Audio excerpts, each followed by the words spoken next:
안녕하세요. 새날입니다. 제가 지난번에 이 마인드셋에 대한 이야기를 드렸어요.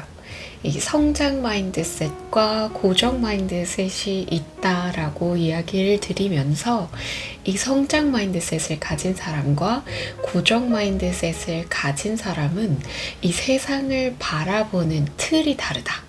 관점이 다르다라는 이야기를 전해드렸었는데요. 그러면서 이 틀을 생각하고 보니까 이 프레임이라는 것에 대해서 좀 떠올랐습니다.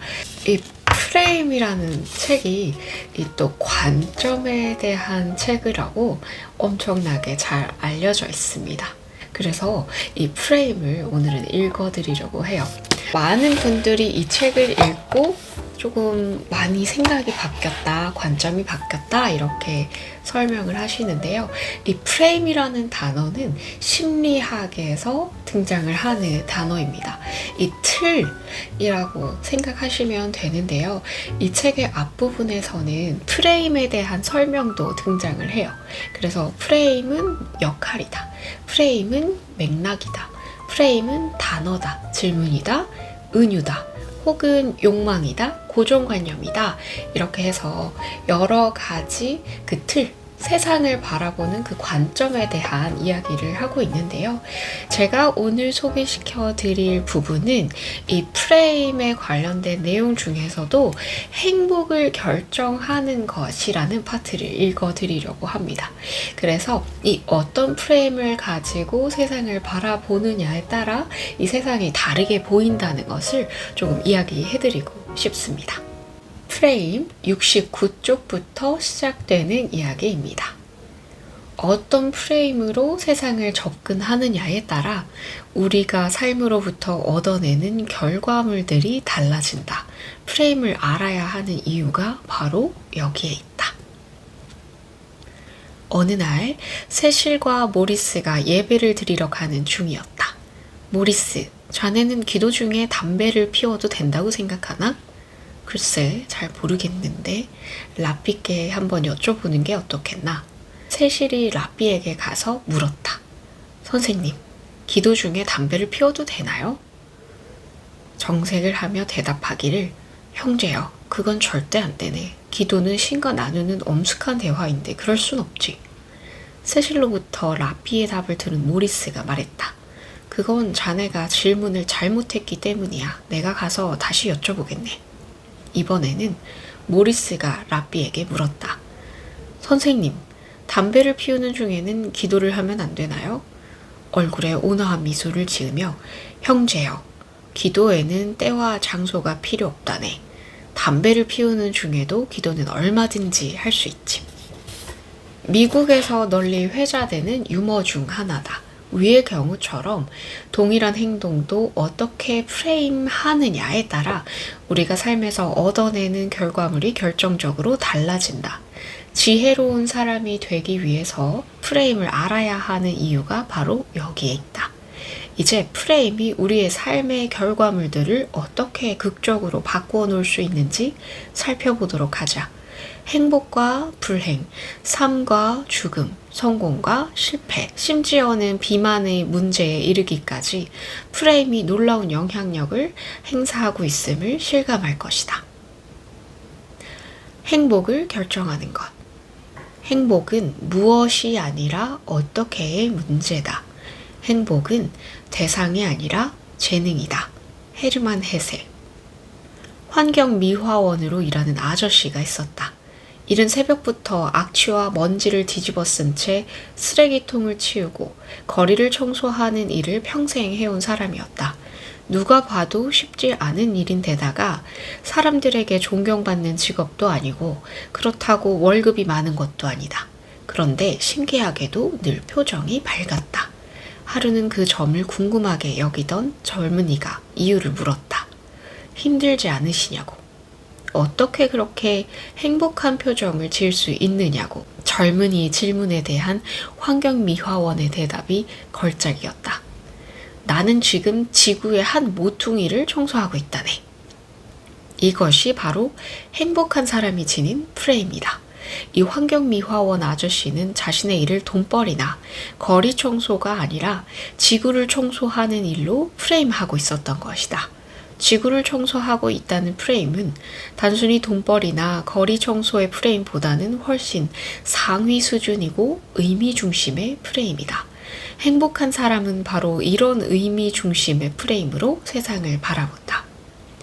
내가 헛되이 보낸 오늘은 어제 죽은 이가 그토록 간절히 원했던 내일이다. 다시는 사랑하지 못할 것처럼 사랑하라. 늘 마지막으로 만나는 것처럼 사람을 대하라. 언제 들어도 가슴 벅차게 하는 말들이다. 이런 말들은 우리로 하여금 세상을 다시 보게 만들고 이제까지 단 한 번도 경험하지 못했던 새로운 방식으로 주어진 시간과 사람들을 대하게 한다. 이렇게 의미 중심의 프레임으로 세상을 보는 사람들이 그냥 하루하루 대충 사는 거지 뭐 라고 말하는 사람들보다 더 의미 있고 행복한 삶을 사는 건 자명하다. 사람들이 자연스럽게 갖기 쉬운 프레임은 되게 하위 수준이다. 당장 먹고 살아야 하기 때문에 귀찮아서 남들도 다 안 하는데 뭘 등과 같은 생각은 하위 수준 프레임의 전형이다. 그렇다면 상위 수준과 하위 수준 프레임을 나누는 결정적인 차이는 무엇일까? 바로 상위 프레임에서는 왜를 묻지만 하위 프레임에서는 어떻게를 묻는다는 점이다. 상위 프레임은 왜 이 일이 필요한지 그 이유와 의미, 목표를 묻는다. 비전을 묻고 이상을 세운다. 그러나 하위 수준의 프레임에서는 그 일을 하기가 쉬운지 어려운지, 시간은 얼마나 걸리는지, 성공 가능성은 얼마나 되는지 구체적인 절차부터 묻는다. 그래서 궁극적인 목표나 큰 그림을 놓치고 항상 주변의 이슈들을 쫓느라 에너지를 허비하고 만다. 상위 수준의 프레임을 갖고 있는 사람은 no보다는 yes라는 대답을 자주 하고 하위 수준의 프레임을 가진 사람은 yes보다는 no라는 대답을 많이 한다. 철수가 영희에게 꽃을 주는 행동은 여러 수준에서 해석될 수 있다. 철수가 영희에게 꽃을 주고 있다 하고 글자 그대로 생각할 수도 있지만 철수가 영희를 좋아한다 하고 조금 더 추상적으로 생각할 수도 있다. 수준을 한 단계 더 높여 철수는 로맨틱하다 하고도 생각할 수 있다. 이처럼 우리에겐 동일한 사건을 두고 구체적인 수준에서부터 추상적인 수준에 이르기까지 프레임을 선택할 자유가 있다. 어떤 수준의 프레임을 선택하는지는 행복과 의미 추구에 결정적인 영향을 준다. 상위 수준의 프레임이야말로 우리가 죽는 순간까지 견지해야 할 삶의 태도이며 자손에게 물려주어야 할 가장 위대한 유산이다.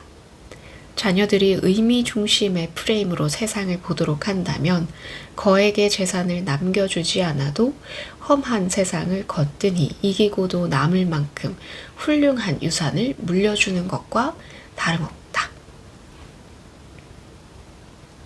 이 한 스토리만 읽어도 이 프레임이 무엇을 의미하는지는 와닿으시죠?